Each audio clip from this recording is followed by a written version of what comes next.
Legal. Eu gostei dessa definição do centro, né? É uma definição equilibrada. Exatamente, EV. Eu penso que nós devemos buscar aquilo que nós entendemos como a justa medida, o equilíbrio, né? A grande verdade é que o pecado é uma questão que ela sempre foi muito discutida na igreja. A igreja protestante, ela não tem, no seu modo geral, ela não tem essa distinção dos pecados que são chamados veniais, os pecados mortais. Nós não temos essa definição. Numa grande maioria, nós entendemos que o pecado, ele é pecado, e que não existe uma classificação de pecados maiores ou menores. O que existe são pecados. O que seria o pecado? É você transgredir a lei, é você errar o alvo. Dentro do Antigo Testamento estava muito mais clara essa noção do errar o alvo ser considerado um pecado. No Novo Testamento, nós temos não somente a ideia de que se você pratica o errado, se você erra o alvo, né, você está cometendo um pecado, mas nós também temos a noção do negligenciar o certo. Então Jesus, por exemplo, lá em Mateus, no capítulo 25, ele vai fazer o sermão profético. E um trecho do sermão profético, ele vai falar o quê? Que quando nós deixamos de alimentar um dos pequeninos, nós estamos pecando, nós estamos errando. Ou seja, deixar de fazer o certo é pecado. Tiago vai dizer na sua epístola, no capítulo de número 2, que a fé sem obras, ela é morta. Se nós não praticamos o bem, se nós omitimos o bem, nós estamos pecando. Então, dentro da nossa concepção protestante, numa grande maioria, nós entendemos pecado desta forma. Errar o alvo, é a palavra grega hamartia, errar o alvo, né? Então nós entendemos como a prática da iniquidade, o erro, e também o deixar de fazer o certo. Esse programa, EV, ele é muito importante para esse momento de hoje. E por que eu digo isso? Eu tenho ouvido várias pessoas comentando acerca dessa grande catástrofe que aconteceu aqui no sul do Brasil, de forma mais específica no estado do Rio Grande do Sul, e muitas pessoas dizendo, pessoas religiosas, dizendo que o que aconteceu é o castigo de Deus. É a consequência do pecado que a população do Rio Grande do Sul cometeu. Nós sabemos pela Bíblia, em João, capítulo de número 9, que certa vez chegaram com um cego e perguntaram para Jesus por que ele é cego. Ele pecou ou seus pais pecaram para que ele seja cego? E Jesus falou, nem uma coisa nem outra. Ele é assim para que na vida dele seja manifestado a glória de Deus. Então eu penso, EV, que o pecado, nós não podemos criar uma relação com essa situação do Rio Grande do Sul. Nós sabemos que o pecado ele vai ser julgado, haverá o grande julgamento, e o que nós temos visto hoje não é simplesmente castigo, não é isso. São consequências do nosso erro. A forma que nós cuidamos do ecossistema, a maneira que nós cuidamos da natureza. Então isso tem causado todas essas catástrofes. Não tem relação com o pecado.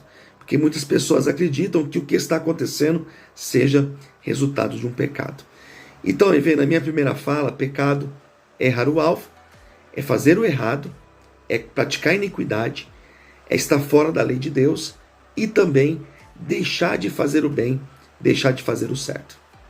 Então nós somos desafiados, né, a amar, somos desafiados a perdoar, a fazer o bem para aquele que nos persegue, a amar aquele que persegue, que nos persegue. Então assim, não é tão simples. Ser cristão, olhando para essa dinâmica, nós percebemos que é um grande desafio, porque se nós andarmos segundo os mandamentos de Jesus Cristo, nós devemos amá-lo acima de todas as coisas e amar o nosso próximo como a nós mesmos, né? O amor próprio e o amor ao próximo, que não são missões tão simples. Certa vez perguntaram, né? Mas quem que é o próximo? Chegaram para Jesus e perguntaram, quem que é o meu próximo? Então, às vezes nós achamos que o próximo é simplesmente aquela pessoa que está mais perto da gente, que é um parente, que é um filho, que é a esposa, mas o próximo é o nosso irmão, é o que está ao nosso lado, são todos aqueles que nos cercam, né? Então nós somos desafiados a isso. Falar de pecado, EV, é muito interessante, porque nós percebemos que parece ser algo tão simples, mas olha quantas coisas já foram colocadas aqui. Olha quantos conceitos já foram dados em cima da palavra pecado. Eu entendo o pecado dessa forma: uma transgressão, aquilo que nos afasta de Deus, aquilo que nos leva a ter consequências, né? Eu comentei um pouquinho sobre a questão do Rio Grande do Sul. Eu vejo como consequência daquilo que nós fizemos de mal para o meio ambiente, do desgoverno de tantos governantes que vieram anteriormente e não tiveram as medidas que deveriam prevenir tragédias como essa. E outras podem acontecer em qualquer outra parte do Brasil, porque infelizmente nós temos desgoverno em todas as partes. Então eu vejo pecado como esse erro, como algo que nós sofremos consequência, mas como algo também, Ever, que existe saída. A pessoa que peca, ela se arrependendo, ela confessando o seu pecado e se arrependendo, ela alcança o perdão. A palavra de Deus vai dizer que aquele que abandona o pecado, aquele que deixa a prática do pecado, ele alcança perdão. Então, se na minha primeira fala eu fiz uma explanação bem simples acerca do que é pecado, eu gostaria de deixar claro agora a saída do pecado. A Bíblia fala que existe perdão para aquele que peca. Em 1 João capítulo 1, versículo 10, vai dizer que se nós dissermos que nós não pecamos, nós somos mentirosos. A palavra de Deus não está em nós. Todos nós pecamos.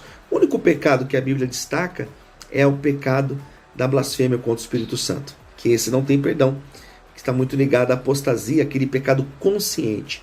Mas qualquer outro pecado que a pessoa tenha cometido, se ela se arrepender, se ela confessar para Jesus o seu pecado, ela pode alcançar o perdão. Uma outra diferença que nós temos da doutrina católica é a questão da penitência, né? Do sacramento da penitência, que é a confissão. Você chegar para o sacerdote e confessar os seus pecados. Nós entendemos diferente.